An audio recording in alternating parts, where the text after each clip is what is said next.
إلى أرواح سيدنا حجر العسقلاني خصوصا إلى أرواح الإمام نووي البنتاني نفع الله بهم وبعلومهم وبكفهم إلى غير آمين ثم إلى روحي ولوالدينا ولإخواننا ولأستاذنا ولأصحابنا ولجدنا ولجداتنا ولجميع المؤمنين والمؤمنات والمسلمين والمسلمات الأحياء منهم والأموات ببركة الفاتحة. أعوذ بالله من الشيطان الرجيم. بسم الله الرحمن الرحيم. الحمد لله رب العالمين الرحمن الرحيم مالك يوم الدين إياك نعبد وإياك نستعين اهدنا الصراط المستقيم صراط الذين أنعمت عليهم غير المغضوب عليهم ولا الضالين اغفر لي ولوالدي آمين. والمقالة الخامسة والعشرون والمقالة الخامسة والعشرون makalah yang ke-25. Bismillahirrahmanirrahim. Qala musannif rahimahullahu ta'ala wa nafa'ana bihim wa bi'ulumihim wa bikum fi darain amin. Wal maqalatul khamisatu wal isruna, maqalah yang ke-25, an ba'dil ubadi annahu qala, an ba'dil ubadi annahu qala. Kita pahami dulu kalimat di sini adalah kalimat ubad. Ubad itu dari kata abada ya'bidu abidan, orang yang menyembah Allah atau disebut dengan abid, seorang hamba yang senantiasa menyembah Allah Subhanahu wa ta'ala. Jamaknya ubad. Ada dua pengertian dari kalimat ubad ini, bahwa ada orang yang Allah takdirkan dari sejak remaja masa baliknya hingga menjadi orang yang tua dan akhir hayatnya dianggap sebagai ahli ibadah. Yang kedua, ada kalimat ubad.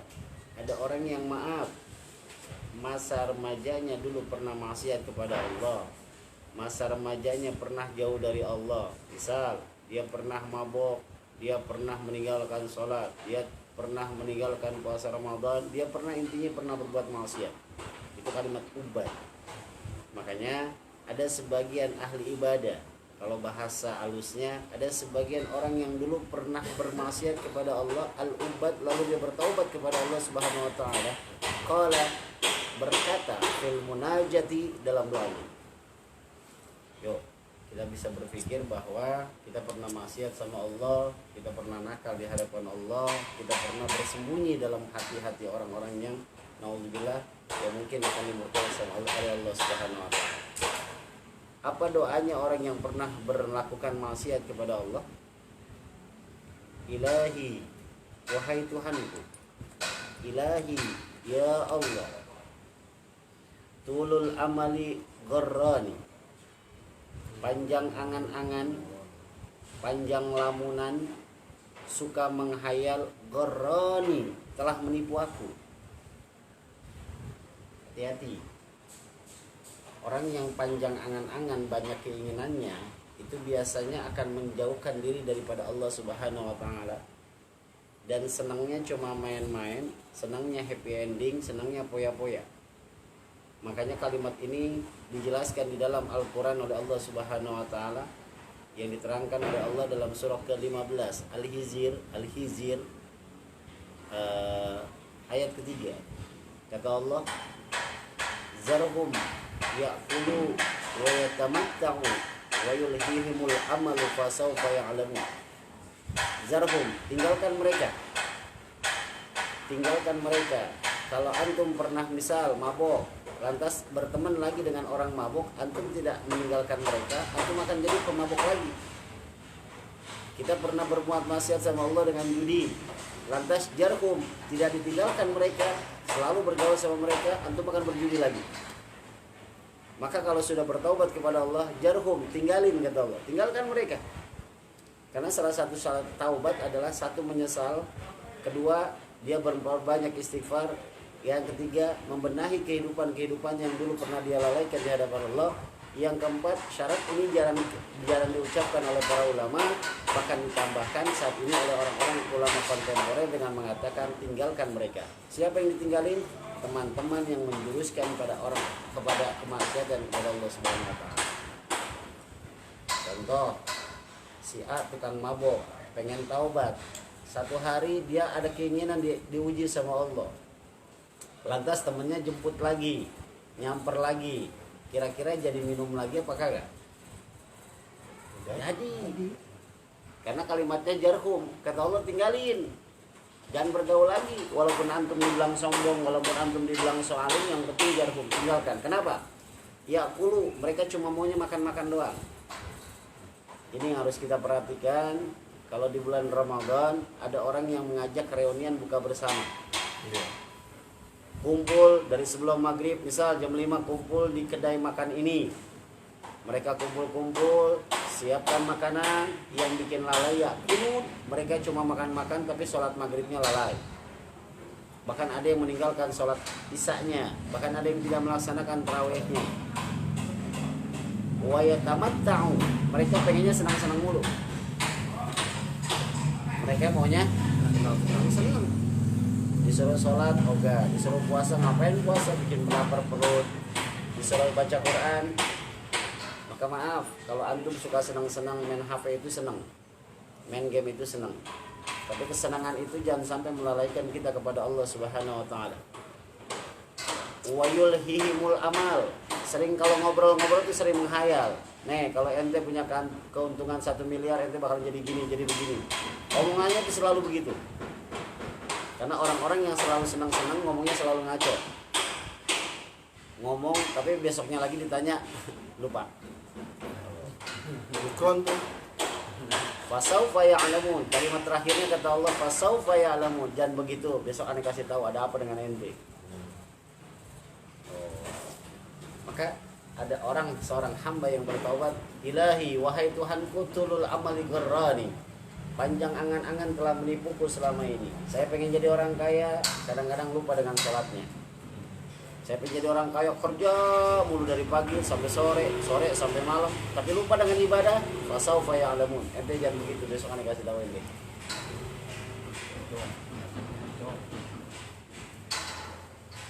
Kalau kaki belonjol kayak kelihatan kan? Enggak. Nah. Paham ya? Jadi kalau antum sering ngopi, sering nongkrong di kedai sama teman-teman, kalau waktunya sholat, waktunya sholat. Kalau azan sudah memanggil, Allah kasih dengar telinga kita, itu namanya hidayah. Ada orang yang menerima hidayah, ada orang yang tidak mau menerima hidayah. Siapa yang mau menerima? Yang segera ketika dipanggil oleh Allah Subhanahu wa taala, itu tandanya kita menerima hadiah dari Allah Subhanahu wa taala. Kalau bahasanya ilahi, ya hai Tuhanku, saya tidak mau lagi nanti ngelamun lagi ya Allah, karena saya sia-sia. Yang kedua, dia berkalimat dengan kalimat doanya, wa hubbud dunya ahlakani, dan kecintaanku terhadap dunia telah membinasakan aku. Kecintaanku terhadap dunia telah membinasakan aku. Kita nggak usah punya jauh-jauh tamsilnya. Antum kalau tidur mikirinya dunia, kalau pengen tidur mikirinya dunia, itu Allah bikin susah bangun subuhnya. Lalu, iya. Kalau antum pengen tidur mainin dunia, pikiran dunia, antum main HP, antum main ini, itu Allah bikin susah dalam kehidupan tidurnya untuk besok sholat subuhnya. Maka hal kecil itu aja kadang-kadang tidak diperhatikan, karena itu padahal ahlakani pakai hal besar telah membinasakan aku. Maka kecintaan terhadap dunia yang terlalu berlebihan akan menghancurkan kehidupan kita. Apa hadis yang diterangkan oleh baginda Rasulullah sallallahu alaihi wasallam? Qala, kata Nabi, man usyriba qalbuhu bid-dunya. Siapa orang yang telah disirami hatinya hubud dunia, dengan kecintaan terhadap dunia. Antum cinta dengan seseorang, terlalu cinta, antum binasa. Antum cinta dengan satu harta benda, antum akan binasa.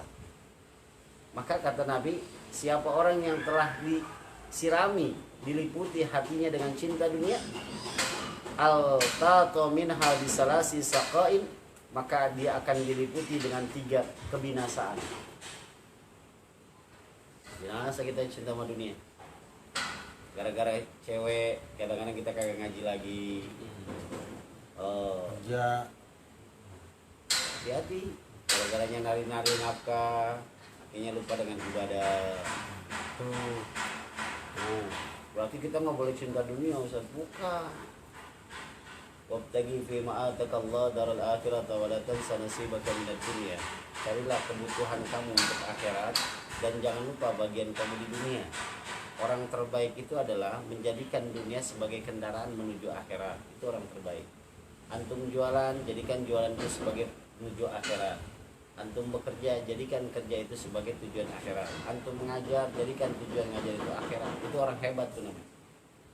Tapi kalau udah dunia, tujuan sesuatu yang selain daripada Allah Ta'ala, maaf, misalnya saya pengen jadi seorang pejabat, tapi tujuan saya itu adalah mencari uang, maka jabatan saya akan kacau dengan kehidupan program-program kerja saya, karena tujuannya udah beda, dunia. Saya ngajar, tujuannya dunia. Antum kalau kagak bayaran sama aneh kagak mau ngajar, hancur tuh pengajian. Dunia. Nah, kalau orang yang sudah hatinya diliputi oleh cinta dunia akan diberikan 3 bencana. Apa itu? La yanfadu ana'u, kesengsaraan yang tiada henti-hentinya. Sengsara mulu. Si pulang padahal duitnya banyak, kontrakannya beleron. Orang-orang nganggap dia orang kaya, oh dia mah hebat orang kaya. Tapi tanya sebenarnya hatinya. Sengsara, kenapa sempit dunianya? Kenapa? Apa yang dipikirkan? Cinta dunia. Punya mobil banyak, orang minjem cuma buat nganterin orang sakit kagak dikasih. Nah, hati-hati. Tidak juhud itu namanya. Kedua, wahirsin la yablughu ginahu, keserakahan yang tidak pernah berkesudahan. Serakah sifatnya. Apapun pengennya punyanya banyak. Oh, hirsun, cinta dunia begitu. Si fulan dapat duit begini, dia yang meriang, dia yang sakit, hirsun, serakah. Maka kalau kita berpikir, coba lihat, si fulan korupsi, padahal korupsinya udah banyak 3 miliar, kenapa bisa korupsi lagi? Padahal kalau kita udah punya 3 miliar juga udah sombong di kampung. Udah banyak. Oh, ngapain ngeliatin saya? Nih, saya punya duit 3 miliar. Sombong. Tapi kenapa ada orang yang korupsi 3 miliar, tapi besok korupsi lagi? Ada apa dengan mereka? Serakah. Hirsun, serakah. Makanya rumus orang serakah, kalau antum punya saudara, ada 5 orang, lantas orang tua meninggal, punya warisan. Yang serakah itu biasanya hartanya banyak, tapi cepat binasa dan umurnya panjang.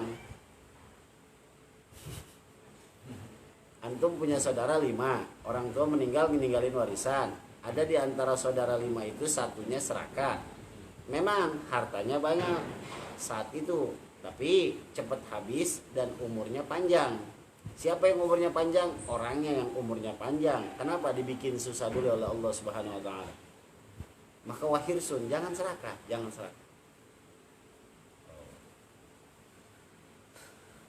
Wa amalin la yablughu muntaha, dan panjang angan-angan yang tiada henti-hentinya. Menghayal mulu jadi orang. Wah, kalau saya jualan nih dapat sekian nih, saya bisa begini nih, saya bisa begini. Itu orang cinta dunia begitu nih. Saya kalau nggak begini nih, saya nggak begini. Yang dipikirin saya lagi. Maka cari, lihat, perhatikan ketika orang lagi ngobrol. Kalau orang yang cinta dunia itu malas buat ngobrol tentang keilmuan.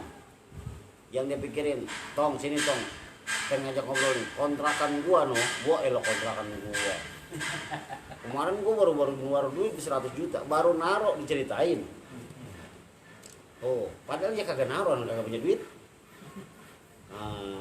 Maka kalau kayak gitu tuh, walaupun kitanya susah, kagak punya duit, ngobrol sama orang kayak gitu, kita sombong lagi aja. Kemarin kong, saya punya duit 200 juta, saya kasih orang. Wah, belagu banget kong. Iya, kong baru 100, saya udah 200. Terus duitnya kemana lagi? Saya menghayal lagi, saya kasih orang lagi kong. Mimpi dulu, tidur dulu. Jadi kan sombong-sombongan itu yang disebut takabur, at-takabur sedekah. Sombong di atas orang sombong, sedekah. Maka kalau bicara sama orang kaya, jangan merendah, antum diinjak-injak. Harus sombong, padahal kita kagak punya, modal sombong doang. Tapi gue ngomong sama sekarang gitu juga. Iya, sombong-sombong. Sombong. Gue ngomongin lagi. Iya benar. Kan sombong Kalau sifatnya gue yang tidak dibenci, yang tidak disukai oleh Allah Subhanahu wa taala. Gitu kan? Iya. Ya. Sombong yang bagaimana, yang tidak mau, yang dibenci oleh Allah. Batul haq. Sombong yang dibenci sama Allah itu satu, tidak mau menerima kebenaran. Yang kedua, sombong yang tidak disukai Allah itu meremehkan orang lain. Itu sombong yang tidak diperbolehkan. Kalau cuma sombong-sombong di hadapan orang sombong, kata Nabi, sodakotin ala takabur sodakot. Sedangkan sombong aja dulu. Makanya modal main PS itu harusnya sombong tuh. Kok jagoan pemain gua dibanding lu. Pemain gua mahal-mahal. Padahal kita juga kenal apa kagak sama dia. Jadi kata seorang yang taubat, wa hubbud dunya ahlakani, kecintaanku terhadap dunia mencelakakan diriku. Nah, itu harus hati-hati. Rawahu at-Tabrani, riwayatnya dari Imam At-Tabrani.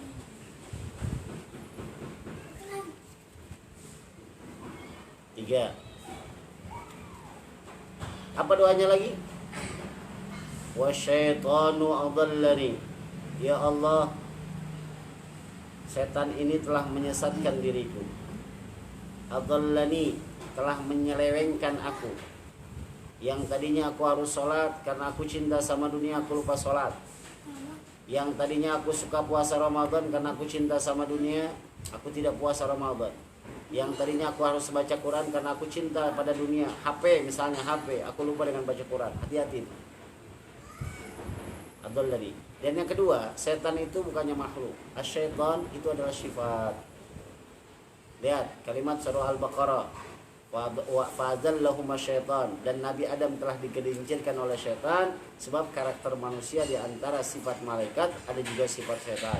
Contoh, ketika antum lagi nonton TV misalnya, terdengar suara azan zuhur. Di antara dua hal itu, apakah naluria malaikat yang bicara atau naluria setan yang bicara? Duluan mana? Mendahulukan yang mana? Nonton TV atau langsung memenuhi panggilan azan dari Allah Subhanahu wa taala? Kalau kita memenuhi panggilan azan, setan kalah. Wa adallani, telah menyesatkan aku, karena orang yang cinta sama dunia pasti jauh dari Allah Subhanahu wa taala.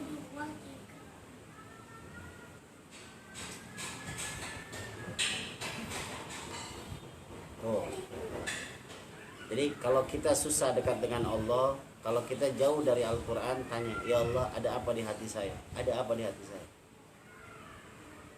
Kadang-kadang kalau kita lagi kumpul sama teman-teman, suruh baca Quran, awalnya doang satu lembar, suaranya keras, tiba-tiba pelan. Ada apa dengan hati saya?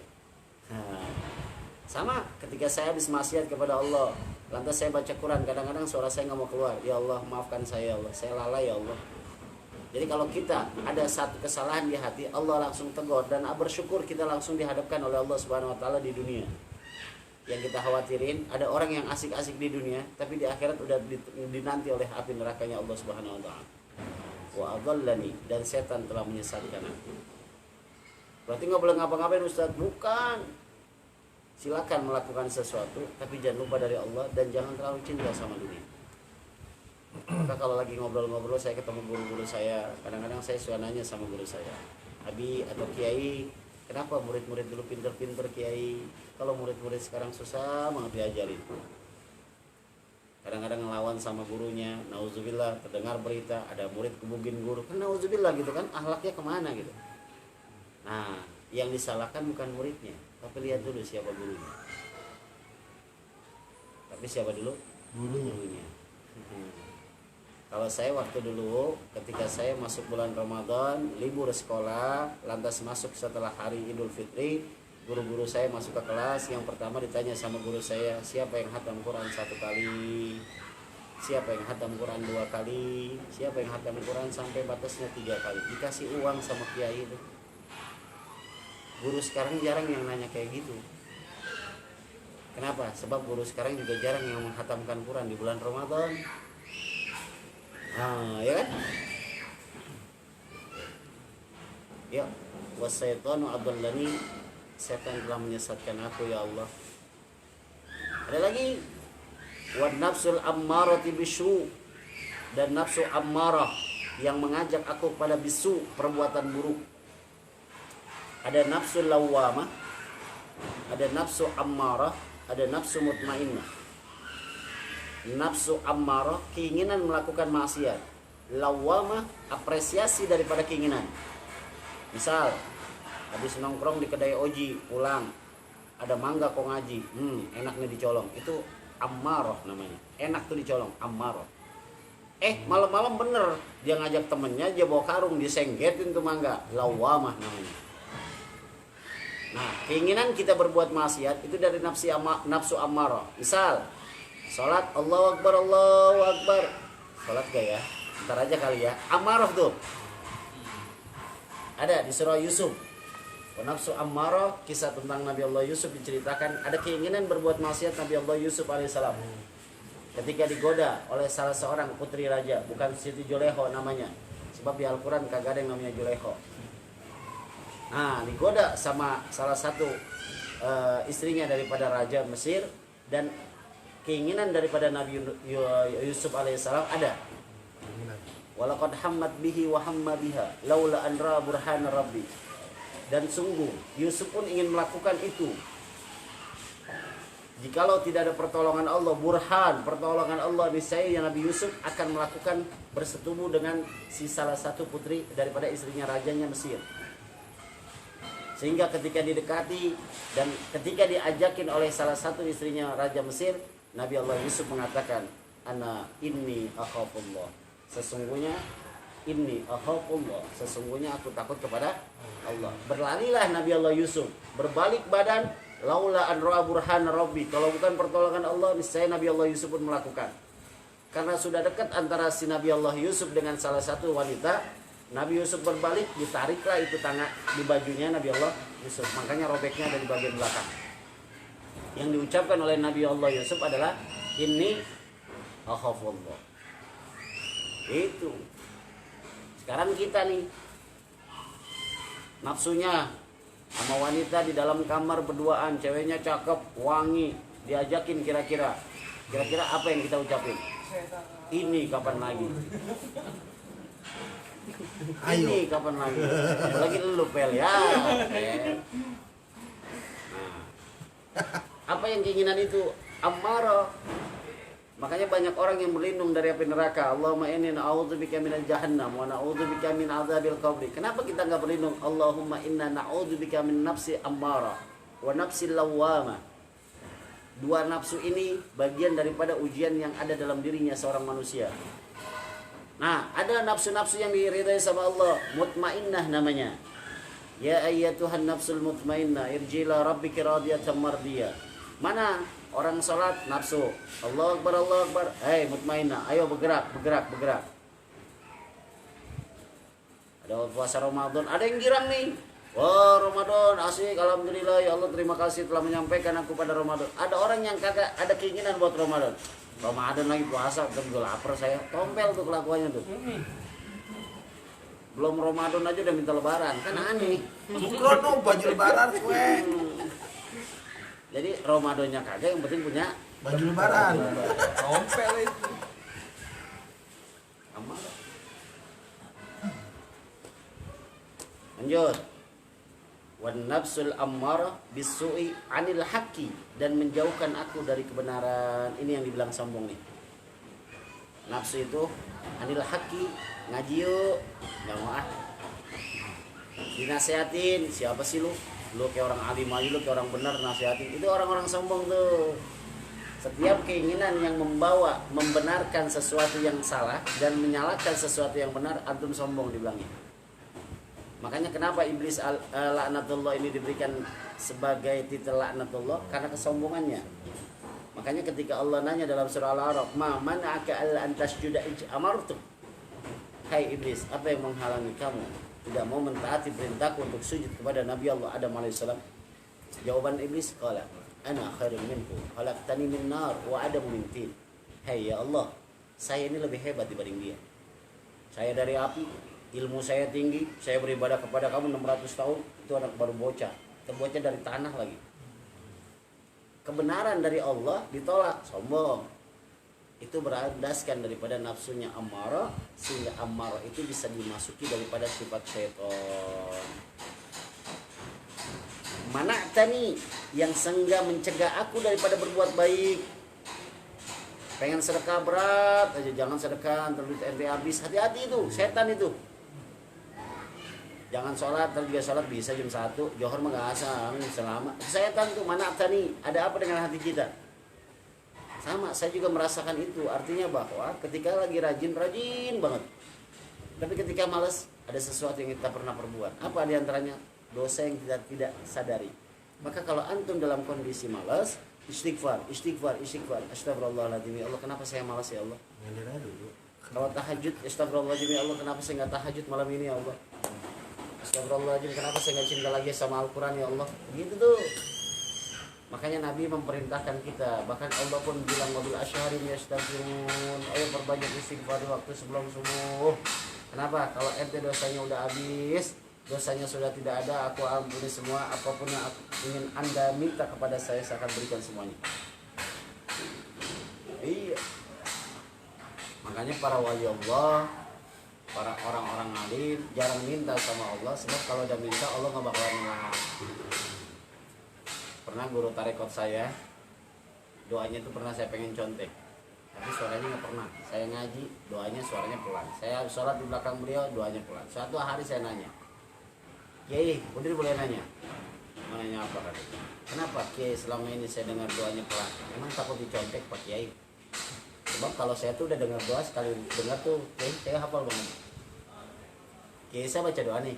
Kalimatnya misalnya Allahumma lakal hamdu wa ilaikal mustaqa wa antal musta'an wa la haula wa la quwwata illa billahil aliyyil azim wa nasta'inuka ala fasadin fina wa nas'aluka salat amrina. Dia baca, saya hafal. Tapi ada guru saya yang selalu bacanya pelan banget. Sampai saya tanya, Kiai, kenapa baca doanya pelan? Emang takut dicontek? Nah, jawabannya adalah saya malu minta sama Allah karena dosa saya lebih banyak dibanding permintaan saya kepada Allah Subhanahu wa taala. Jadi orang hebat itu sebenarnya yang kagak minta dikasih. Kitanya udah hebat. Apa pernah kita minta, ya Allah, saya minta napas nih Allah. Nggak minta, cuma Allah kasih. Cuma yang kurang ajar, kita qalilan ma tashkurun, sedikit sekali yang mau bersyukur kepadaku, kata Allah.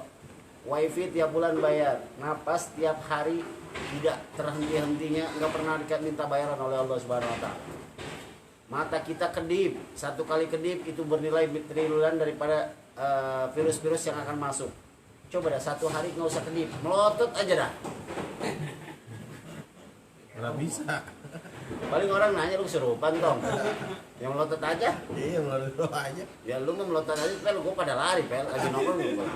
Hati. Iya, nggak pernah kita, ya Allah kedipkan mata saya.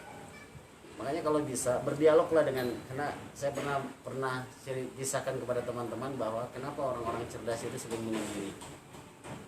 Kenapa orang-orang pintar itu sering menyendiri? Jawabannya adalah karena dia sering berdialog dengan dirinya sendiri. Sering berdialog dengan dirinya sendiri.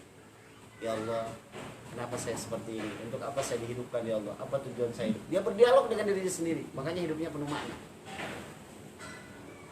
Maka orang terhebat itu bukan orang yang bisa ceramah kayak saya, bukan orang hebat saya mah. Jadi, tapi orang terhebat itu adalah yang diam tapi mau melakukan sosial kepada Allah dan kepada hambanya. Itu orang hebat tuh. Ada ustadz, maaf, ceramah kemana-mana, kesini, tapi loyalitasnya, sosialisasinya tidak. Bahkan Rasulullah itu lebih mengedepankan sosial ketimbang ibadahnya. Ibadah dirahasiakan oleh Allah, tapi sosial Allah Nabi tunjukkan di hadapan para sahabat. Mana diantaranya? Salah satunya Nabi pernah mau menyatakan, ayo yang mau sedekah, sosial bicaranya. Ayo yang mau zakat, ayo. Hai saudara-saudaraku, sahabat-sahabatku, ada si Fulan bin Fulan yang bukan dari kota Madinah. Dia berasal dari Yaman. Apa kebutuhannya? Berikan. Jangan sampai dia keluar dari masjid Madinah kecuali apa yang dia butuhkan sudah terpenuhi semua. Sosial bicara. Tapi ketika ibadah kepada Allah, Abdullah bin Ubay atau Ubay bin Ka'ab pernah, ya Rasulullah, saya pengen sholat bersunnah bersamamu ya Rasulullah. Nabi nggak pernah ngajak sholat sunnah sama sahabat, tapi ada sahabat yang satu dicontohkan oleh Allah, ya Rasulullah, saya pengen ikut sholat sama kamu ya Allah, ya Rasulullah. Oh silakan. Apa yang terjadi? Allahu Akbar. Nabi baca Fatihah, beliau baca surah Al-Baqarah. Dalam hadisnya kata Abu Hurairah radhiyallahu anhu bahwasanya sahabat berharap bahwasanya Nabi setelah Al-Baqarah Nabi ruku. Apa yang terjadi? Selesai Al-Baqarah Nabi lanjutkan surah Al-Imran.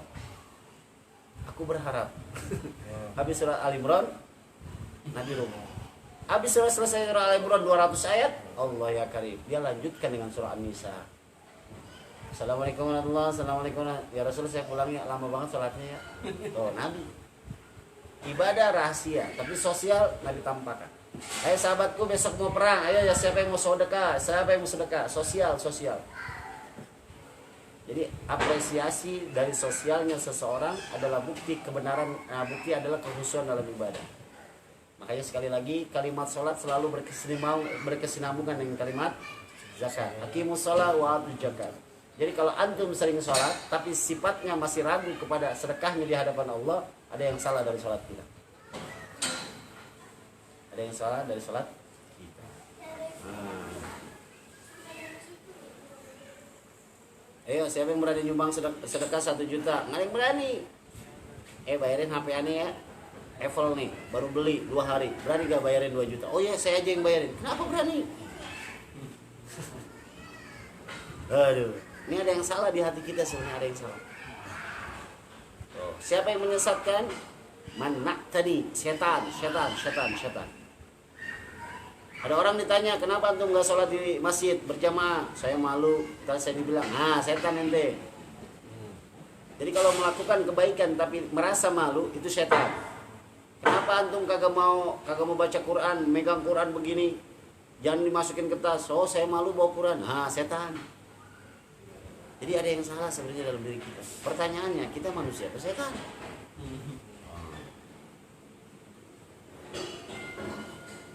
Qala Ali bin Abi Thalib radhiyallahu anhu, akhafu alaikum isnaini ittiba'il hawa wa tulul amal. Berkata Sayyidina Ali Abi Thalib radhiyallahu anhu, berkata beliau, akhafu alaikum, yang aku takutkan di antara kamu ada 2 hal. Ittiba'ul hawa, mengikuti hawa nafsu.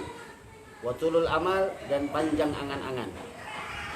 Fa inna ittiba'al hawa bisaddi 'anil haqqi yasuddu 'anil haqqi. Maka sesungguhnya orang yang senantiasa mengikuti hawa nafsu akan menghalangi daripada kebenaran. Contoh, antum lagi ngumpul sama teman-teman, antum WA-an sama perempuan, kira-kira antum fokus gak sama teman atau fokus sama HP? Sama perempuan. Karena mengikuti hawa nafsu. Hati-hati itu. Kita lagi ngobrol, ngumpul, tahu antum lagi main game, fokus sama pembicaraan atau fokus sama game? Hawa nafsu. Hati-hati itu. Watulul amali yunsiul akhirah, dan orang yang panjang angan-angan akan melupakan akhirat. Nauzubillah. Lagi kabur lagi murid ini.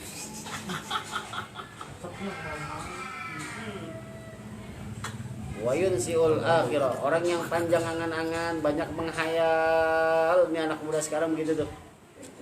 Anak muda sekarang, maaf, kebanyakan kelihatan sehat zahirnya tapi batinnya rusak. Yang main HP disuruh sama orang tua, nauzubillah, tau-tau ngebentak. Padahal HP-nya yang beliin babanya, yang beliin pulsanya babanya, kenapa dibentak orang tuanya? Ayo hati-hati, jangan mengikuti panjang angan-angan. IQ kita jadi bodoh. Maka anak sekarang, maaf, jarang sekali yang saya temukan sekolah ada yang pintar. Karena kemungkinan ada yang salah dari IQ-nya, dari ruhanianya yang salah. Waqala Abu Sulaiman ad-Darani, berkata salah seorang ulama, Sulaiman ad-Darani, afdalul a'mali khilafu hawan nafsi.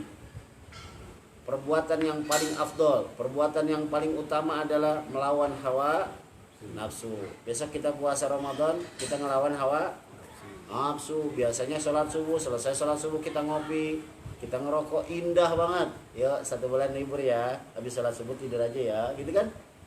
Oh, paling enak Ramadan di lockdown, tidur mulu dari pagi sampai maghrib. Iya, subuhnya wow, Dalilnya kuat. An-naumu shaimun ibadatun. Puasanya tidurnya orang puasa tidur. Ustaz jangan macam-macam, saya punya dalil Ustaz. Siap. Ente tidur, saya punya dalil Ustaz. Bacakan dalilnya. An-naumu shaimun ibadatun. Tidurnya orang puasa ibadah. Saya tanya, hadisnya dari siapa? Sahih apa dhaif? Repot. Oh, udah sahih aja Ustaz. Wah, udah dah. Yang penting lu kagak jebol aja urusannya. Udah gitu aja. Ya. Jadi puasa itu salah satunya perwujudan daripada melawan hawa nafsu. Pengen marah-marah, puasa. Pengen berantem, puasa. Maka saya ingatkan kembali malam Jumat ini adalah malam terakhirnya daripada bulan Sya'ban. Ini Jumat bulan Sya'ban, ketemu besok Jumat udah masuk Ramadan. 1 minggu kesempatan. Biasanya antum kita bersama-sama pergi, kita ziarah ke makam guru-guru saya. Tapi karena kondisi seperti ini, kemungkinan saya hanya beberapa teman saya yang saya ajak. Saya ingin datang ke makam guru-guru saya, khususnya kepada makam orang tua. Yang kedua, saya mau silaturahmi, tapi emang lagi di lockdown. Sebab sunnahnya menjelang Ramadan salah satunya silaturahmi. Kalau bahas orang tua mah, kalau lu nggak punya duit buat ini gua kasih dah. Gitu tuh. Jadi saling meresen. Kalau saya meresennya itu sebenarnya bukan pada Idul Fitri saja, tapi banyak saudara-saudara kita yang besok pengen Ramadan kepikiran karena nggak punya duit. Kalau antum banyak duit, sedekah. Dan jangan repot-repot. Karena itu si Bang Tompel saya tantang, antum saya tantang. Lagi aja. Siapa lagi? Wahyu nggak mungkin yang nggak punya rumah di sini. Syukuran apalagi duitnya udah ngambak. Jadi salahnya kita adalah silaturahminya setelah Ramadan. Padahal Ramadan itu sebelum meminta maaf kepada hamba Allah, puasanya akan sia-sia. Misal saya punya salah sama Sukron, tapi saya belum minta maaf, dan masuk Ramadan puasa saya sia-sia. Karena ada hadisnya yang saya akan utarakan, ada 3 hal yang puasanya sia-sia. Diantaranya adalah ada anak yang belum minta maaf kepada orang tua. Insya Allah. Ya, yang orang tuanya meninggal ke makam besok kalau bisa ke makam, kita mohon doa sama orang tua. Dan jangan kira walaupun orang tua sudah meninggal tidak mendoakan kita. Jangan selalu cerita pada penghuni kuburan bahwasanya saya bersyukur punya anak fulan bin fulan. Jadi kalau antum pengen ditengokin sama orang tua dalam hadirnya mimpi, maka salah satunya sering-sering bacain Fatihah. Iya. Karena mertua saya itu kadang-kadang masuk, kadang-kadang saya yang mimpin, kadang-kadang istri saya yang mimpin. Katanya papa masuk, lihat cuma ngeliat Nida, ngeliat Rara, ditegur diem aja. Oh, dia mungkin kangen sama cucu-cucunya. Sama emas saya ketika datang dengan pakaian yang warna hijau, ditegur sama yang lain kagak mau, tapi ketika saya pegang, kok tangannya dingin, mama pulang saya nganter ya. Oh, yuk kita sama-sama, karena kita hampir semuanya sudah punya orang tua yang sudah meninggal, maka tidak ada kesempatan, tidak ada kata terlambat buat untuk berbakti kepada orang tua melalui doa kepada kedua orang tua. Nah, itulah salah satunya menjelang bulan Ramadan, perbanyak silaturahmi, khususnya saya yang suka ngatain Oji, yang ngatain Kafi, katanya Kafi terlalu ganteng, akhirnya jadi jelek, ya minta maaf. Iya, apalagi siapa si Lana gitu kan? Sini Arab. Siapa lagi si Arab, Repai, ya. yang terlalu gantengnya malam Jumat doang kan begitu Pak ya? Kalau bukan malam Jumat, Repai nggak ganteng. Jadi nggak ganteng habis maghrib bisa hilang. Apalagi yang terjadi? Wa qarinu su'i 'alal ma'siyati a'ani. Wa qarinu su, dan teman-teman yang buruk. Qarinu su, teman-teman yang buruk yang membantu aku dalam berbuat maksiat kepada Allah. Aku menyesal ya Allah. Ingat, salah satu rezeki bukan hanya dapat duit. Salah satu rezeki bukan hanya Allah berikan kekuatan buat ibadah. Salah satu rezeki adalah ada hal yang dilupakan oleh hamba-hamba Allah adalah rezeki diberikan teman-teman yang soleh. Itu rezeki terbaik di antara rezeki-rezeki yang lain. Maka di akhir zaman Nabi pernah berpesan, kalau antum punya sahabat yang mengingatkan, yang mendekatkan daripada Allah, jangan dilepas dia. Sebab susah nyari orang kayak gitu lagi. Tapi kalau antum punya teman yang mengajak menjauhkan diri dari Allah Subhanahu wa taala, jauhkan dia. Tuh, jarhum, jauhkan mereka. Walaupun antum gak ditemenin gak masalah. Kenapa? Rizki terbaik adalah Allah berikan sahabat-sahabat yang soleh yang mengingatkan kita ketika lalai dari Allah Subhanahu wa taala. Udah salat belum? Gak usah kesini lu pel kalau mau sholat subuh gitu kan. Lu mampus aja lu buru-buru biar gue doain kan begitu kan. Emang harus Mau aja lu kan lu, suwe. Nah ada dalilnya nih. Ada dalil dari Adi bin Zaid bin Bahri Tawil dalam bahasa syair. Nih saya bacakan nih.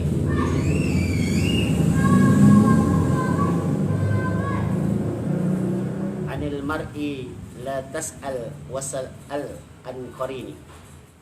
Tentang seseorang janganlah kamu bertanya pada orang itu. Kalau ente pengen tahu tentang si tompel, jangan nanya si tompelnya. Wasal an qarini, tapi tanya temannya siapa. Teman dekatnya siapa si tompel? Si Wahyu. Wow, wajar budak-budak anjing kan begitu kan misal. Berarti teman anjing. Temannya lihat, berarti temannya anjing bukan tompel. Heeh. Tentang seseorang jangan nanya sama orangnya, tapi nanya sama siapa dia berteman nih. Fa kullu qarinin bil muqarrani yaqtadi. Maka setiap teman akan mengikuti karakter temannya sendiri. Akrabnya sama siapa? Iya. Kalau nyari cewek begitu, dia akrab sama siapa nih? Gitu. Misalnya namanya Ndun. Nah, berarti lu. Ija kunta fi qaumin, perhatikan kalimatnya. Ija kunta fi qaumin fasahib khiyaruhum. Apabila kamu masuk pada satu kampung, apabila kamu hijrah ke kampung orang, kamu main ke kampung orang, apabila kamu bergaul di kampung orang, fasahib khiyaruhum, maka carilah pilih teman-teman yang baik. Cari pilih teman yang baik. Wala tasahibil ajda fatarda ma'arrida. Dan janganlah kamu bergaul sama orang-orang yang buruk akhlaknya, niscaya kamu akan dicap sebagai orang-orang buruk. Begitu. Kalau antum di satu tempat, kalau saya dipesan sama guru saya di antaranya Buya almarhum Buya Dimyati, kalau Hudri main kemana-mana, yang pertama ente datengin masjid. Lihat, orang akan terpesona ketika antum salat berjamaah di masjid. Sama ketika saya di Bogor, tempatnya angker Bang Haji, serem. Tapi saya ke masjid, orang lihat saya rada-rada aneh berdua. Tempat di ujung, turun ke bawah, sholat di masjid. Tinggal di mana? Saya nggak tinggal, tapi saya nginep di sana. Bapak berani? Kenapa saya nggak berani? Allah ya karim, itu ternyata tempat apa namanya? Kagak ada yang berani, orang situ aja kagak berani. Maka pesannya di antara para ulama kita, kalau pengen tahu tentang seseorang, tanya teman akrabnya siapa. Karena teman itu akan menular temannya. Akrab ya, kalau teman kan banyak, saya berteman Sukron nih, tapi akrabnya sama siapa? Makanya saya mah di sini jarang yang punya teman akrab. Kagak yang berani masalahnya. Dan kalau kita masuk pada satu kampung, bergaul dengan orang-orang yang baik, niscaya kita akan dihormati oleh orang lain. Apa doanya? Fa'agisni ya giyasal mustaghisin, Allahumma agisni, maknanya ya Allah yang maha menolongku, ya giyasal mustaghisin, yang memohon pertolongan terhadap orang-orang yang meminta pertolongan, yang memberikan pertolongan pada orang-orang yang meminta pertolongan. Saya kalau baca Yasin Fadilah itu ada kalimatnya, ya giyasal mustaghisin, agisna, agisna, agisna ya Rahman ya Rahim. Kalau saya jahat sama orang, di situ saya berdoa, ya Allah, saya telah dijolimi, maaf, misalnya sama Bang Tompel, saya telah difitnah, maka binasakanlah dia ya Allah. Itu bisa tuh. Tapi enggak, ya Allah, ampuni dosa orang yang menzalimi saya. Ya Allah, berikan hidayah pada saudara-saudara saya. Allahumma agisna, ya Allah yang memberikan pertolongan, tolong saya, tapi jangan hancurkan mereka ya Allah. Misal saya berdoa, ya Allah, mudah-mudahan Dumi cepat kawin, misal begitu kan? Amin. Amin. Dumi cepat kawin, jangan kasih ngamuk. Amin. Tapi kekejek, ya doa saya salah lagi aja dong. Fa illam tarhamni, maka jikalau engkau tidak mengasihani aku ya Allah, kalau engkau tidak kasih sayang aku ya Allah, Faman jalladzi yarhamuni ghairuka. Kepada siapa lagi saya meminta kasih sayang? Jadi kasih sayang yang sejati itu kasih sayang Allah. Kita maksiat, Allah kasih rizki. Kita kagak sholat, Allah kasih rizki. Tapi kita kurang ajar. Lah dulu mah kita, saya udah ngomel, kita katain mama jelek, mama peot, tapi dikasih makan juga. Tong, lu udah makan tong, padahal harus diomelin. Itu kasih sayang ibu kepada anaknya. Sekarang kasih sayang Allah. Hambanya aja yang kurang ajar. Orang Cina lihat, sholat kagak, puasa kagak, tapi Allah kasih rizki gak? Banyak. Oh, malah duitnya banyak dia. Oh, makanya ya Allah, mohon Allahumma agisni ya giyasal mustaghithin fa illam tarhamuni faman dzalladzi yarhamuni ghairuka. Ini doanya orang taubat nih. Doanya orang taubat. Ya Allah, tolonglah aku, wahai yang memberi pertolongan pada orang yang meminta tolong. Fa illam tarhamuni, kalau engkau tidak mengasihani aku setelah aku bertaubat. Aku dulu pernah maksiat ya Allah. Aku pernah begini, aku pernah begitu. Makanya istighfar itu jangan cepet-cepet. Astagfirullahaladzim. Buat apa antum istighfar? Buat apa? Subhanallah, buat apa coba? Subhanallah, ya Allah, aku pernah berbohong. Subhanallah, aku pernah. Subhanallah, aku pernah. Subhanallah, aku pernah. Pernah itu pengakuan. Misal, antum ketemu sama orang tua, minta maaf, Bapak, Papa, Ayah, maafin ya. Emang apa dong lu minta maaf sama gua? Kan harus ada pengakuan. Pak De, saya minta maaf ya. Emang kenapa? Koreknya saya ambil. Koreknya saya ambil. Itu kan ada pengakuan.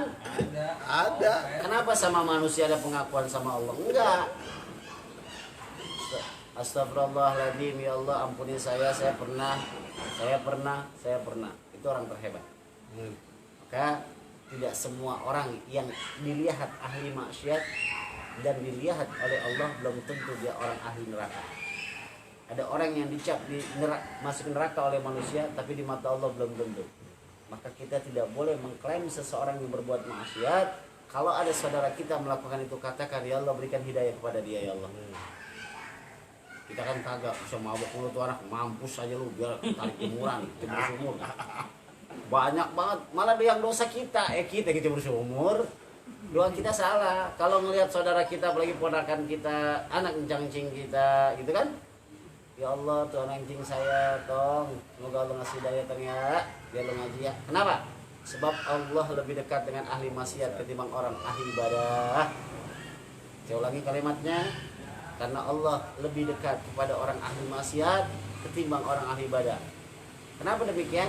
Sebab kalau orang ahli maksiat Allah selalu nunggu fastaghfaru, hai hambaku, ayo segera tambah yuk. Tapi kalau ahli ibadah, ngarepin pahala ya.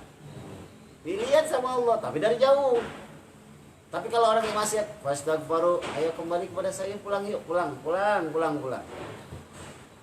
Nah, makanya jangan pernah meremehkan ahli maksiat. Siapa tahu kita dihinakan oleh Allah di mata Allah, tapi ahli maksiat dimuliakan oleh Allah di mata Allah Subhanahu wa taala. Sampai di sini ada pertanyaan? Siapa sih yang WA mulu kon? Berisik banget. Iya, siapa? Hilang, sinyalnya hilang. Enggak kedengeran suaranya.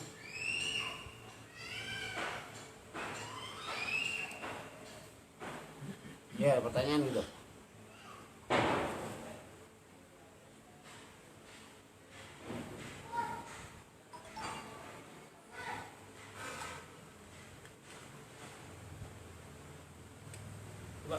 Masuk. Masuk. Yes, masuk gak? Sinyalnya hilang, kita ngomong diri nih. Belum. Kok tahu? Belum. Tuh pada WA. Oh, yes, masuk. Cara yang termudah mendekatkan diri sama Allah dan simpel apa tadi? Perbanyak istighfar. Amin. Istighfaru rabbakum innahu kana ghafara. Hai hambaku, istighfar yuk.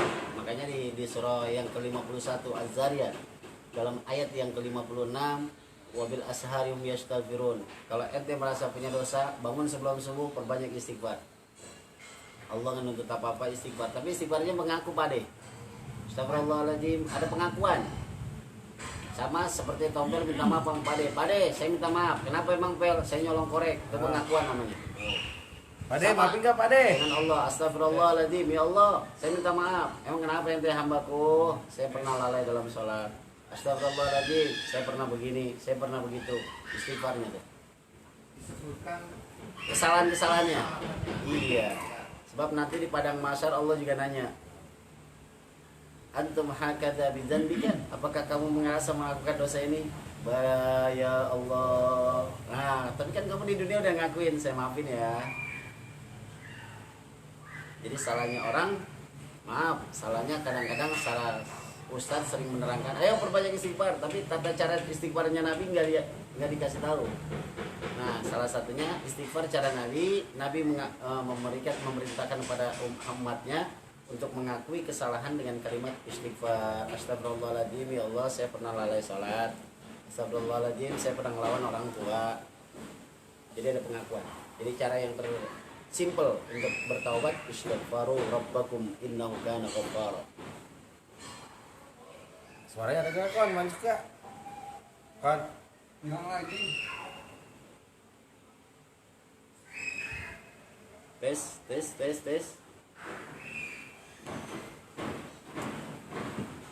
Kalau hilang pakai HP ente aja, Bro.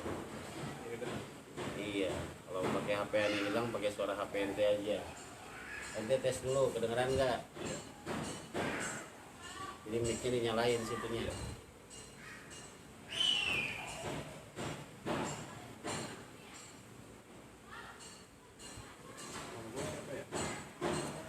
Leon,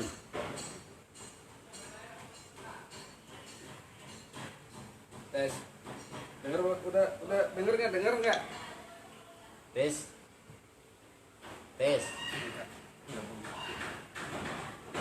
Ustadz mau pakai HP saya nih. Mana handsetnya dia? Oke, siap. Kedengeran nggak? Apa? Oke, kedengeran nggak? Oke, kan nih, ane pakai headset ya, kedengeran nggak? Halo? Oke, sip. Ada yang mau nanya sebelum dilanjutkan pada pasal yang selanjutnya?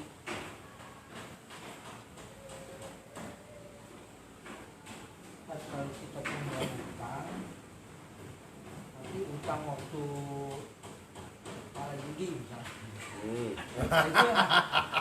Nah itu kan Cakep. belum sanggup bayar tuh. Kalau misalnya kita bayar itu kewajiban apa gugur tuh? Utang maksiat. Kalau kita bayar hutangnya kepada si A untuk berjudi lagi, lebih baik kita bayar hutangkan dari jauh. Caranya gimana? Misal memasukkan uangnya ke dalam kotak amal dengan niat pahala buat dia. Kalau kita kemungkinan kita bayar hutang buat dia tapi buat penjudi lagi. Tapi misal sudah bertaubat, ngobrol-ngobrol aja, Bang, pernah gak ingat saya berhutang ketika lagi begini. Ah, ya udahlah itu mah. Halo. Nah, itu berarti udah lunas. Tapi kalau abang saya ganti tapi buat main judi lagi, ini saya nggak kasih, saya pengen ngamalin di masjid ke anak yatim. Nah, kan bisa enak gitu. Tapi biasanya kayak gitu, ya udahlah, selalu lagi. Kias kalau. Gitu. Jadi kalau kita pernah berhutang buat maksiat, lakukan hal yang terbaik, jangan sampai kita bayar hutang si fulan maksiat lagi kepada Allah Subhanahu wa taala. Kotak ya. Utang judi. Oke, Kedanya jackpot. saya mau tanya.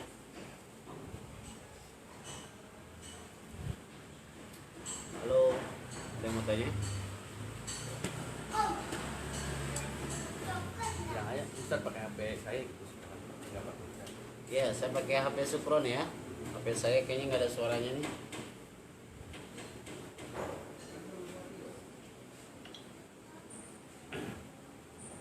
Tes satu.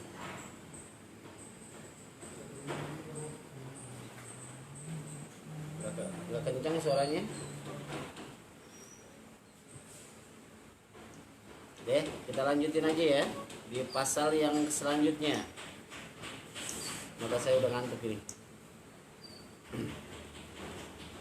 Wal maqalatu sadisatu wal ishruna, makalah yang ke-26. Qala an-nabiy sallallahu alaihi wasallam, telah bersabda Nabi sallallahu alaihi wasallam, sayati ala ummati jamanun yuhibbuna al-khamsa wa yansawna al-khamsa. Sayati, setiap fil mudhari yang diawali dengan kalimat sin, maka satu hari akan datang, satu zaman, satu waktu akan datang. Sayaqulu syufaha'u di Al-Baqarah ayat kedua. Sayaqulu syufaha'u, nanti orang-orang bodoh akan berkata. Sekarang sayati, satu hari akan datang kepada umatku satu zaman, yuhibbunal khamsa, mereka semua mencintai 5 hal, wa yansaunal khamsa, dan mereka lupa dengan 5 hal. Cinta 5 hal, lupa 5 hal. Dan ini udah dijamin dari hadisnya Nabi, ini terjadi pada umatnya Nabi Muhammad SAW. Apa yang pertama? Yuhibbunad dunya wa yansaunal akhirah. Nanti umatku akan lebih cinta pada kehidupan dunia ketimbang kehidupan buat akhirat. Terbukti saat ini orang sering memperkaya diri. Yang kaya semakin kaya, yang miskin semakin miskin. Terbukti saat ini. Yang kaya menyombongkan diri pada yang miskin. Kenapa? Sebab orang-orang yang sudah cinta dunia itu kodratnya dari sunnatullah, sunnahnya yang diucapkan oleh baginda Rasulullah, dan melupakan kehidupan akhirat. Maka saat ini banyak orang yang ketakutan dengan kematian disebabkan karena dia cinta terhadap dunia. Lihat, orang yang punya jabatan bukan sebagai orang-orang amanah, tapi sebagai kesombongan yang bisa menghancur dan meluluhkan semua orang-orang yang ada di bawah. Makanya kita nggak usah takut kalau memang dalam kebenaran walaupun kita orang susah. Jaminannya kata Nabi, nanti umatku akan lebih cinta terhadap dunia ketimbang kehidupan akhirat. Berapa banyak masjid yang megah, berapa banyak masjid yang indah, tapi ketika lagi sholat,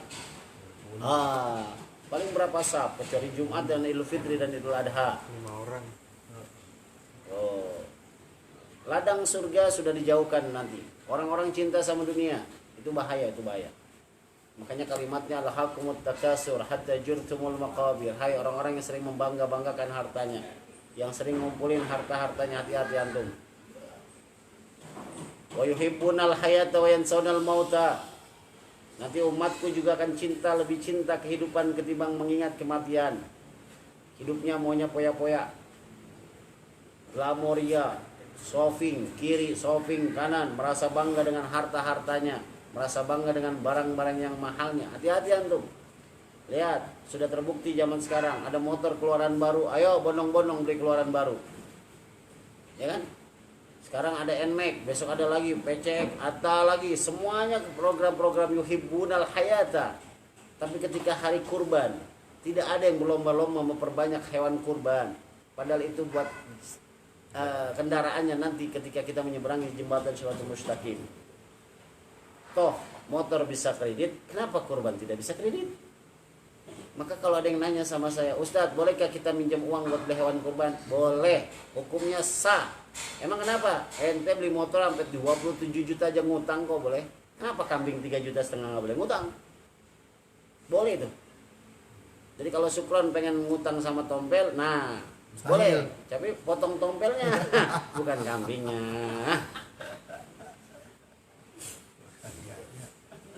Tompel lagi ya. Kalau kita minjam duit sama tompel 3,5 juta mendingan bunuh. Bunuh kambingnya, Pel. Jadi banyak orang yang cinta terhadap dunia ketimbang kehidupan kematian. Itu udah prediksi dari Nabi. Apa? Yo lihat hadisnya. Wan Aisyah radhiyallahu anha qala Rasulullah sallallahu alaihi wasallam qala Man qala fi kulli yawmin 25 marratan. Siapa orang yang setiap hari berdoa dengan 20 kali baca, 25 kali baca. Siapa orang yang melakukan amalan ini setiap harinya 25 kali baca, Allahumma barik li fil mauti wa fima ba'dal maut. Ya Allah, berikanlah keberkahan kepadaku di waktu mati dan setelah mati. Ingat, setelah kita mati masih banyak ujian-ujian yang harus kita hadapi. Makanya kenapa kita disuruh berbuat baik di hadapan Allah, di hadapan hambanya? Sebab kalau kita berbuat buruk, kita sudah mati aja masih diomongin buruknya, itu yang fatal. Dan setiap ada mayit yang diomongi keburukannya oleh seseorang yang hidup, maka akan menambah siksa bagi si fulannya. Maka maaf, kalau lagi rawat jangan tanya kenapa dia meninggal, jangan. Kadang-kadang ada orang, kenapa dia meninggal? Jawabannya cuma satu, karena lupa napas. Iya. Iya. Apakah di lockdown? Iya. Sudah waktunya. Emang dia sakit ingat apa? lagi, hidup lagi. Makanya saya suka nerangin sama teman-teman kenapa dia mati. Emang hidupnya. Lihat surah Al-Muluk, surah ke 78 atau 67. Kata Allah, "Alladzi khalaqal mauta wal hayata liyabluwakum ayyukum ahsanu amala." Alladzi khalaqal mauta. Allah nyebutnya maut dulu. Telah aku ciptakan kematian, wal hayata, lalu aku hidupkan. Untuk apa? Liyabluwakum, untuk menguji Anda siapa yang terbaik ketika Anda kembali kepada saya. Jadi orang yang mati itu bukan sebab ngopi, bukan sebab corona, bukan sebab ini. Sebabnya itu adalah karena dia hidup. Setiap yang hidup pasti Mati. mati. Nah, karena sakitnya, sebab penyakit virusnya itu namanya sebab musabab. Sebab yang disebabkan. Kenapa dia meninggal, sakit apa, itu namanya sebab musabab. Tapi kenapa dia meninggal? Karena dia adalah makhluk hidup. Mana ayatnya? Al-Muluk surah ayat kedua. Alladzi khalaqal mauta wal hayata liyabluwakum ayyukum ahsanu amala. Tapi yang khawatir lagi ada orang yang lupa dengan kematian. Maka kalau ada orang sakit masih ingat mati, kagak jadi mati. Iya. Jadi kalau Dumi sakit ingat mati, belum mati dong. Tapi kalau orang sakit lupa mati. Mati. Makanya Bang Ali pernah saya tanya, Bang Ali sakit, iya, masih ingat mati? Ah, masih lama.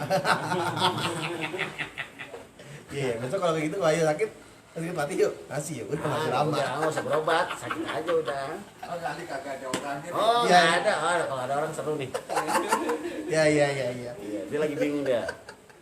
Nah, kata Siti Aisyah dari Nabi, Allahumma barik li fil mauti wa fi ma ba'dal maut. Ya Allah, berikanlah keberkahan kepadaku fil mauti, waktu mati dan setelah mati. Ingat, masa-masa yang kita takutkan cuma satu hal, di masa sakaratul maut, ketika dicabut ruhnya oleh Allah Subhanahu wa taala dengan perantara diperintahkannya malaikat Israil alaihissalam. Makanya malaikat yang ditakuti oleh hamba manusia dan jin adalah malaikat Israil. Antum baca buku judulnya 40 hari menjelang kematian, udah diintek sama malaikat Israil. Dan dikatakan bahwa malaikat Israil ini malaikat paling bawel pade. Bahkan dalam hadis setiap hari malaikat Israil menanyakan Fulan bin Fulan yang masih hidup di seluruh dunia ini, itu kapan matinya 70 kali dalam setiap hari. Ya Allah, Hudri gimana? Belum. Sukron gimana? Belum. Inter dia nanya lagi tuh, bawel banget nanya mulu. Besok nanya lagi, Tompel gimana? Itu nanyanya sama Allah. Kalau nanya sama saya beda jawabannya itu. Nah, bantai. Bantai. Sikat. Ribet ada aja ya. Israil ribet. Nah, kan gitu jawab. Itu nanya sama Allah. Belum wahai malaikatku. Sabar, belum waktunya. Nah, kita disuruh berdoa, ya Allah, berikanlah keberkahan kepadaku fil maut, ketika mati, wa fi ma ba'dal maut, dan ketika setelah mati. Summa mata, kemudian dia sering berdoa kayak gitu, kemudian dia mati. Ala firashihi, di atas kasurnya. Ingat, orang yang terbaik meninggal itu adalah orang yang meninggal di tempat tidurnya, bukan di rumah sakit. Lihat orang tua kita lagi sakit, pengen meninggal, kata dokter nggak mau, gue pengen pulang tuh orang kata orang tua. Karena itu orang-orang terbaik. Kenapa? Sebab kalau orang meninggal di rumahnya, setidaknya ada yang ngerubutin, bacain Yasin, bacain talqin. Maka kalau ada orang-orang tua yang sakit, jangan memaksa diri untuk ayo ke rumah sakit. Rumah sakit juga terlantar, coba dah. Udah, pegang Yasin, anak cucunya kumpulin, anak cucunya. Ayo bacain Yasin. Talqinkan di telinga kanannya. Encang, engkong, nyai, ayah, baba, ikutin ya apa kata saya. Ala bi dzikrillah tatmainul qulub. La ilaha illallah. Kenapa? Sebab orang lagi sakaratul maut, semua jasadnya, organ tubuhnya mati, illal qalbi, kecuali hatinya. Maka yang saya pernah katakan, penyakit paling bahaya itu, dosa yang paling bahaya adalah hati. Semuanya mati, hanya hati yang bicara. Kalau hati kita sering berzikir Allahu Allah, Allahu Allah, walaupun semua jasad sudah mati, Allah akan berdetak di hati kita. Yang kedua, saat lagi syakaratul maut, kita ditemani 10 setan di sebelah kanan, depan, belakang, dan 1 iblis di bagian kepala. Itu yang hati-hati. Yang bahkan dalam hadis Nabi dalam kitab Tandurul Qulub, iblis membawa 1 gentong air yang buat menggoda seorang cucu Nabi Adam untuk meminum daripada air yang dibawa. Sebab 2 tempat yang membuat orang paling haus dan paling sangat haus adalah saat sakaratul maut, yang kedua saat dia nanti di padang mahsyar. Itu hati-hati. Makanya ayo sering kasih minum sama saudara-saudara kita. Dan temani ketika ada orang-orang sakit. Kenapa? Sebab kita akan melawan iblis-iblis dan setan-setan yang ada.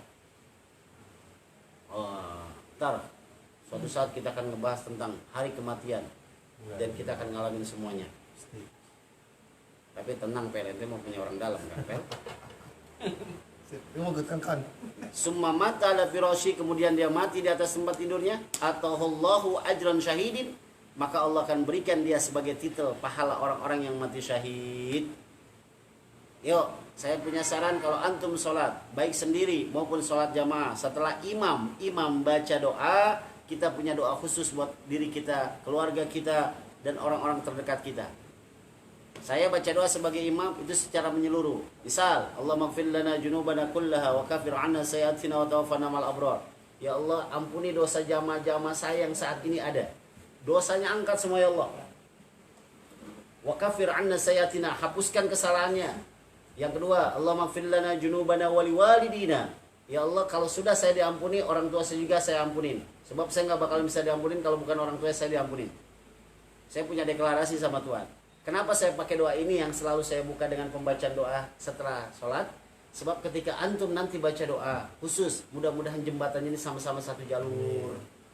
Maka sekali lagi, jangan pernah habis sholat tidak berdoa. Dikatakan sama Nabi, orang yang sombong itu adalah orang yang habis sholat kagak pernah meminta sama Allah. Lihat surah Al-Baqarah, ud'uni astajib lakum, ente minta ane kasih. Sayangnya kita kadang-kadang sombong sama Tuhan. Siapa? Kenapa orang yang tidak mau berdoa dia dianggap sombong? Karena orang yang tidak meminta sama Allah dianggap orang yang tidak membutuhkan Allah Subhanahu wa taala. Itu dianggap sombong. Bahkan Nabi pun sering berdoa. Siti Aisyah sering berdoa. Orang-orang yang calon surga sering berdoa. Kenapa kita yang belum tentu surganya lantas jarang berdoa? Paham tuh Pel? Ente sholat sering jalan tuh. Jarang berdoa ente, jarang zikir. Emang lu udah sakti lu. Berani lu ngelakuin munkar wa nakir lu. Siapa yang mau belain lu? Kita mau tawuran lu. Kan bawain piring. Lu kalau lu meninggal nih lu rasain tanya aja tuh malaikat ditanya. Subuh iya. Sentil aja sentil Gak kupingnya. pernah berdoa. Astagfirullahaladzim. Gua habis diurut lapar juga ini. Dah. Terus Rahot Tabrani. Yang ketiga, setelah cinta dengan kehidupan dunia, lantas melupakan mati, kata Nabi, umatku akan melakukan wa yuhibbunal qusura wa yansaunal kubura. Umatku nanti akan cinta pada gedung-gedung yang megah, yang bagus, yang indah. Kusuro, gedung yang bagus. Lihat, orang punya rumah jelek itu jarang yang hormatin.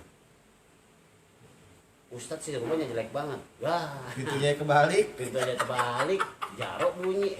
Sembarangan jarok, aneh pakai remote. Remote kaki. Remote depak.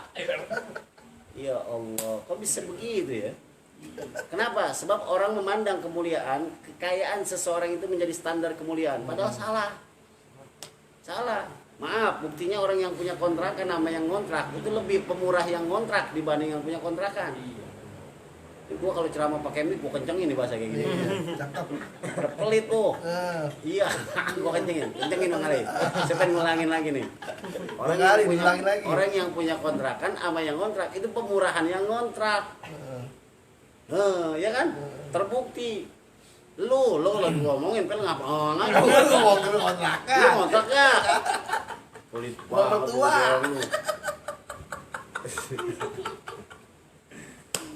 Ayo gue lupa lu numpang ya Pel.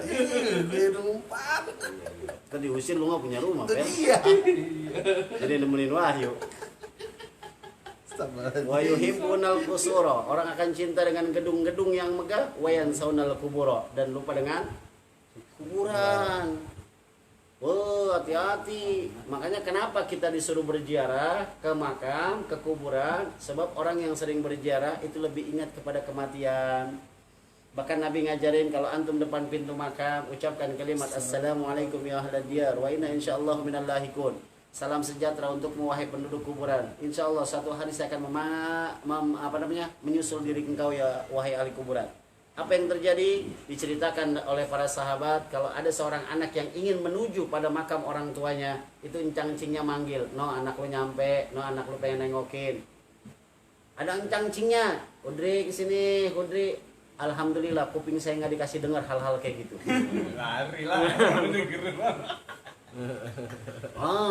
Hudri, siapa yang mana? Satu lagi, Hudri. Suaranya Imela nih. Gereja nih. Kagak jadi dah, kagak jadi. Allah hebatkan kuping kita, kagak dikasih dengar. Oh, bisa begitu ya.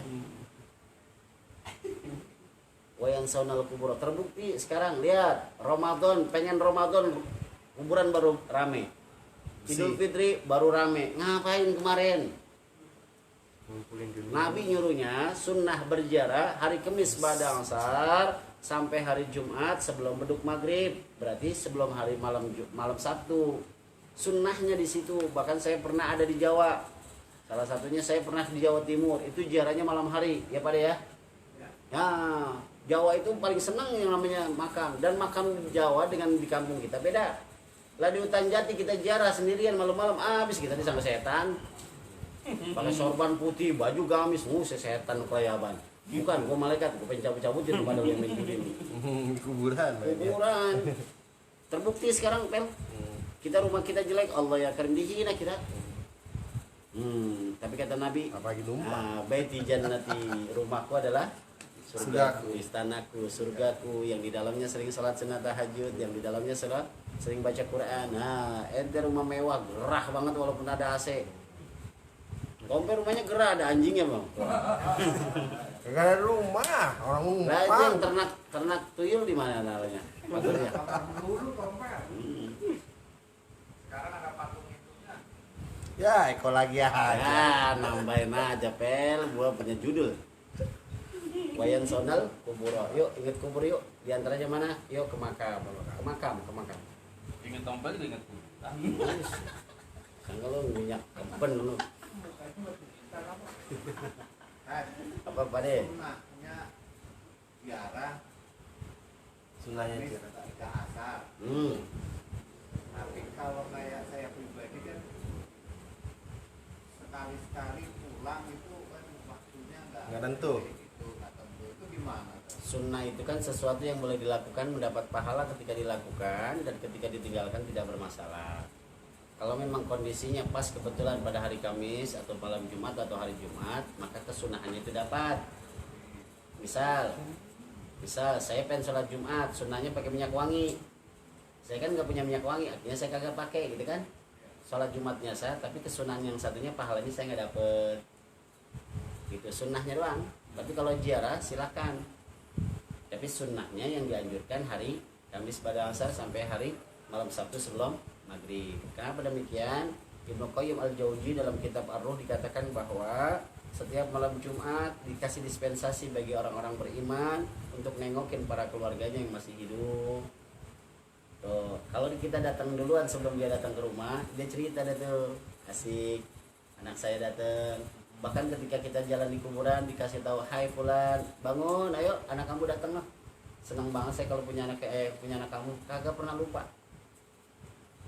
Nah, ada salah satu kisah dalam kitab dalam kitab Duratun Nasin, ada anak yang selalu sering berziarah kepada makam orang tuanya sampai dihadirkan dalam mimpinya, wahai anakku, kalau nanti kamu sudah tiada, wariskan pada anakmu bahwasanya jangan sampai berhenti buat berziarah.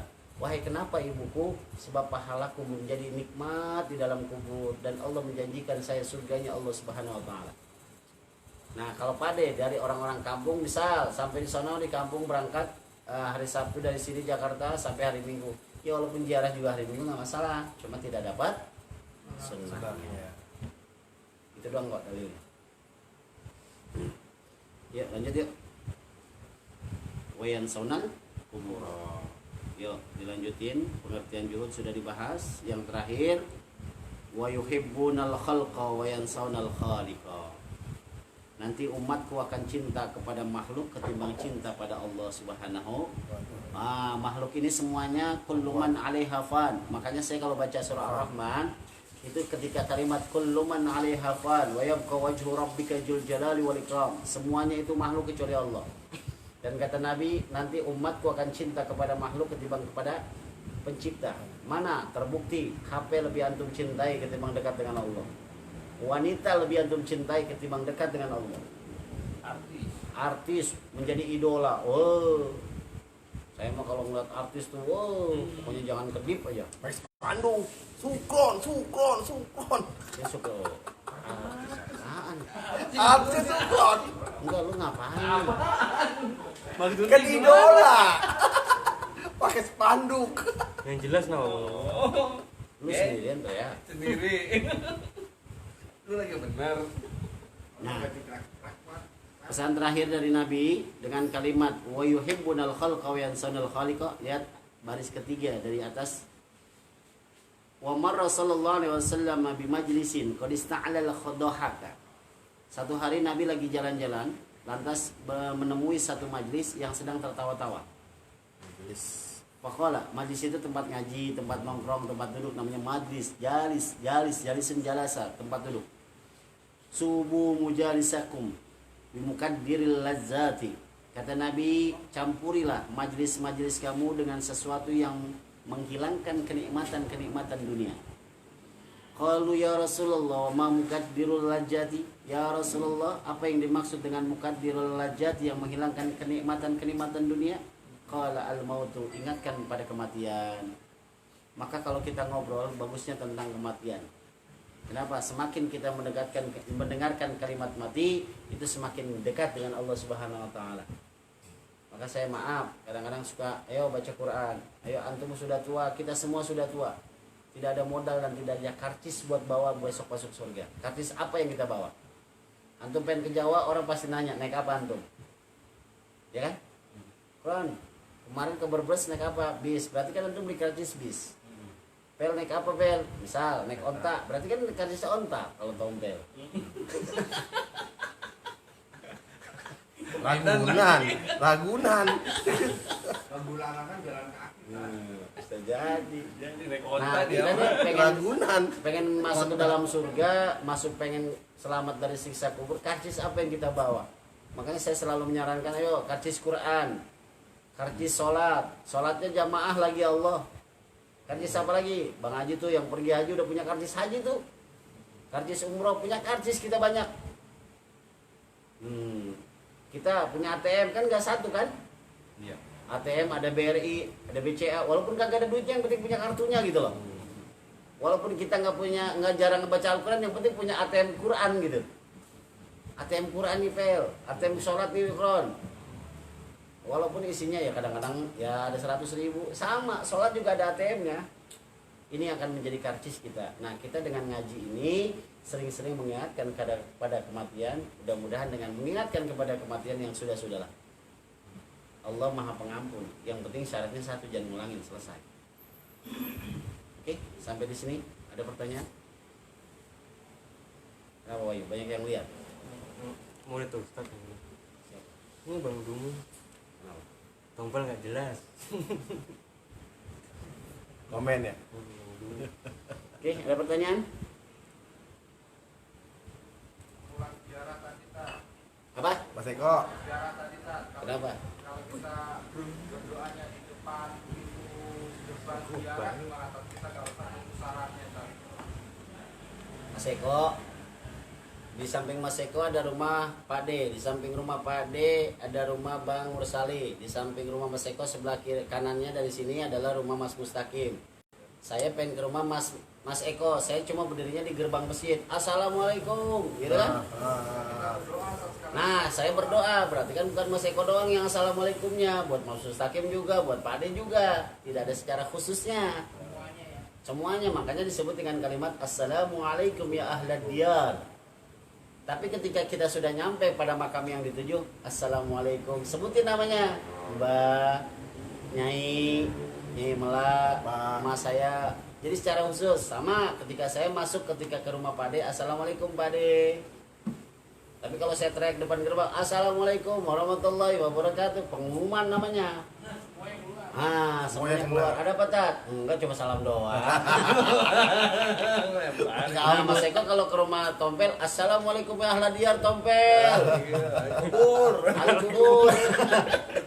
Belum mati gokol, kita kalau udah mati baru. Terus nambah-nambahin. Kenapa? Disunahkan apa diwajibkan harus ke pusaran, Tat? Yang dituju itu sunnah. Jadi sunahkan dari awal kita di depan gerbang kuburan itu sudah mendapatkan sunnah Nabi dengan kalimat assalamualaikum ya diyar secara umum. Tapi ketika sampai di tempat yang dituju, assalamualaikum khususan ila arwahi fulan bin fulan, gitu kan? Ya. Berarti kita satu tempat yang disunahkan untuk mendoakan secara khusus. Targetnya. Kembali kasih Mas. Dari. Ya.